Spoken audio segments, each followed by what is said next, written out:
let me just say this right from the get-go. This class doesn't feel like it's worth 1,000 diamonds. So, let me just give some context first, and let's discuss why. So first of all, leveling this up was hell.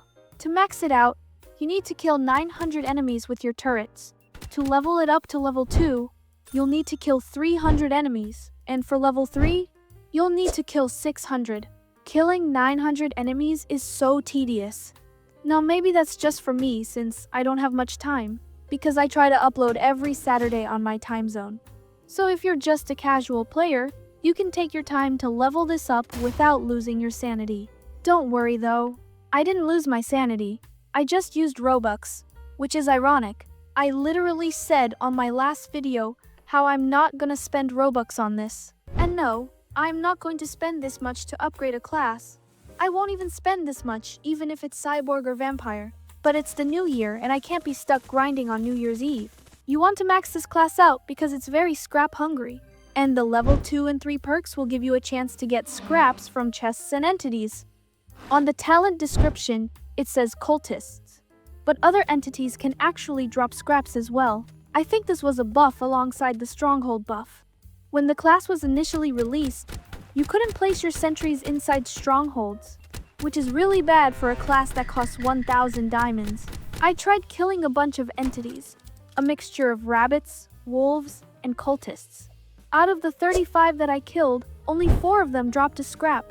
That's not good since we'll see later just how much scrap this class consumes. Speaking of level 2 and 3 perks, here are some comparisons. At level 2, your turrets will start out with more ammo. At level 3, your turrets have a faster firing rate, which looks like this.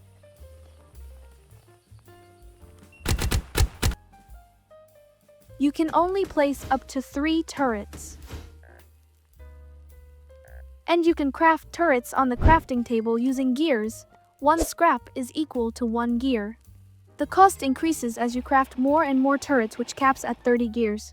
Here's the progression chart. You will also start with a hammer, which you can use to destroy your turrets, which in turn will give you some scraps back. And the amount of scraps that's given back depends on the cost of the turret. So a turret that costs 5 gears will give you 1 drop, which is equivalent to 3 scraps. And a turret that costs 30 gears will give you 6 drops, which is equivalent to 18 scraps. So destroying your turret loses you a lot of materials. Luckily, you don't have to destroy and craft turrets over and over. You can actually reload them using rifle ammo, which gives 16 ammo per box. That's more than what you get for the rifle, which only gives 6 ammo per box. And you can have an infinite amount of rifle ammo through the ammo crate. It consumes scraps, which you can get with fishing, strongholds, or entity drops infinitely. So now that we're done with the mechanics, let's talk about the stronghold. People bought this thinking, oh, I can just set up my turrets on the level 1 stronghold, then for the later ones, I can just let them finish the stronghold for me. A lot of people really thought that they can auto-farm the strongholds with this class. Well, you can't. If you only use your sentries, that will use up so much ammo and scraps. Because there's one flaw or bug with the turrets, and that's the fact that they will keep shooting enemies even after they die, and this wastes a lot of ammo. So, let's talk about the stronghold and some strategies. You can place the sentries through walls so that you can kill enemies without even seeing them.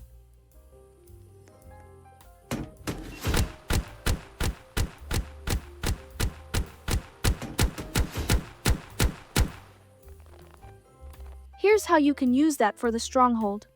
First, I think that you should just do the first floor yourself since it's very easy. On the second floor, go up here on the balcony and place the sentry inside this wall with an angle so that it covers all spawns for the second floor. If you do this, you'll have a blind spot right here which you can just target using another sentry. For the third floor, come up the roof and place the sentry right here. That will target 2 spawn areas for the third floor. But this has a blind spot right here. If you want, you can just place a sentry here or deal with them yourself.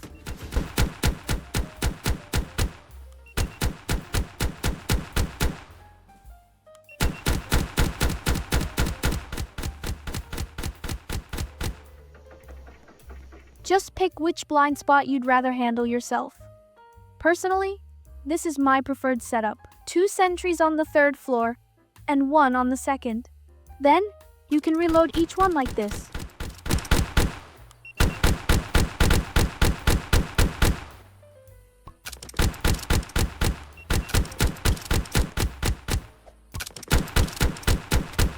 Of course, the downside of this is having to go in and out of the stronghold, and the upside is doing the stronghold semi-automated.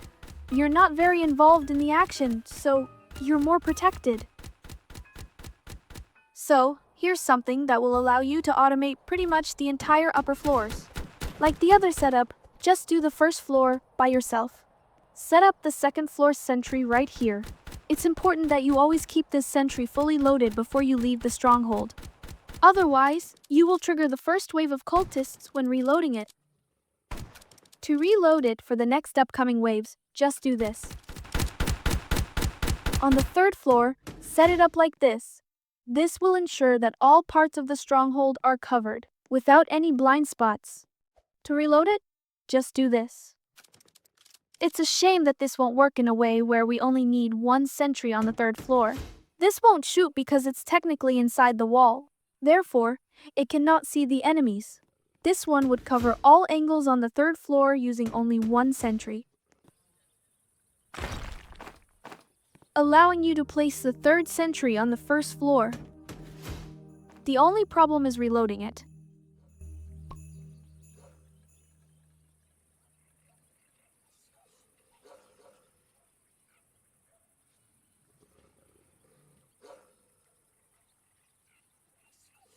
There's a bug that makes rifle ammo go through the floor, but you can't do that here. Even if you manage to reload it outside, you'd still have the hassle of going outside, climbing the roof, and going back in again just to claim your diamonds. I tested out the first method of clearing the stronghold by mainly using turrets and clearing out 1 blind spot myself, and that was on a level 3 stronghold. I found that this method cost me 20 packs of rifle ammo. Each one costs 3 scraps, which means that's 60 scraps in total. Then I collected all the drops and I only got 14 scraps back. This class needs a lot of help. You can't just let your sentries do all the work for you or you'll lose materials very quickly.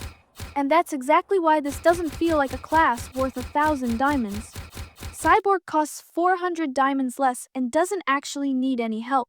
You can help it with melee to speed it up, but that's optional. At its core, Cyborg can solo.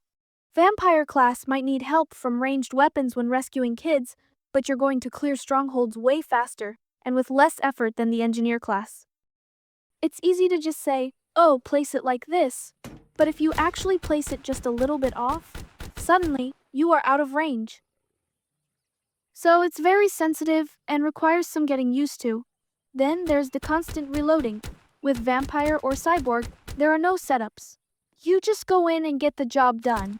Plus, what happens if you go outside and find yourself in a situation? Well, you better pray that you have a sentry blueprint with you. Because unlike Cyborg or Vampire, you're not carrying any weapon. And let's say that you do have a blueprint. So you place it to defend yourself.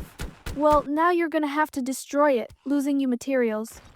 The bottom line is, if you don't buy this class, you're not missing out on much. People had the assumption that they could just lay back and chill while farming strongholds with this class. But in reality, I think you're doing more work, constantly reloading and helping your turrets with melee. Behind all the flair and bravado, this class is just full of gimmicks. The idea was creative, but the execution was bad. Okay, imagine this. Let's say that you get 20 diamonds every hour. Let's assume that you're clearing the stronghold instantly. And let's say that you only play 3 hours a day. 1 in the morning, 1 in the afternoon, and 1 at night. Plus, you do your daily quests. So that's 60 diamonds for 3 hours plus the 15 from daily quests. That equals 75 diamonds a day. For you to get from 0 to 1,000, that will take you around 14 days of playing 3 hours a day. And they gave us, I think, 7 days to get this class? That's mental torture. If you already started at 500 diamonds, which many people didn't, that's still 7 days of grinding. That's also torture. And we're assuming you're clearing strongholds instantly here, which we simply can't.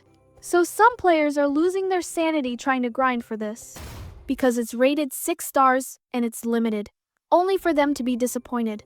Like I said, many people didn't start grinding at 500 diamonds, so those players are forced to grind more than 3 hours a day. And this was released during the holidays. Happy holidays! Here's something to grind for weeks. What a fun event. I hope you didn't spend your holidays grinding. Honestly, if I had the capability, I would give everyone 1,000 diamonds. I'd just tell them, here you go, spend time with your family. I really wish I could, but I can't even give 1,000 diamonds to myself. I hope you guys had a wonderful holiday.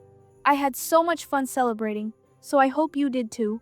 And yeah, it's safe to say that I do not like this class. I think a good buff would be to give the sentries infinite ammo, but with a cooldown like the alien techs. That's overpowered. But then again, it costs 1,000 diamonds. Or, let's put it this way. That's Beastmaster, Fire Bandit, Berserker Alien, Snowman, and Brawler combined. Or, Vampire, Fire Bandit, Alien, and Brawler. Or, get this, 3,700 Robux. The point is, you can get so many great classes for that 1,000 diamonds. So, it's baffling that the class that does cost 1,000 diamonds is not so great. Anyway, that's all for me for now. Thank you for watching, and consider subscribing so I get rich and I'll be able to give away diamonds.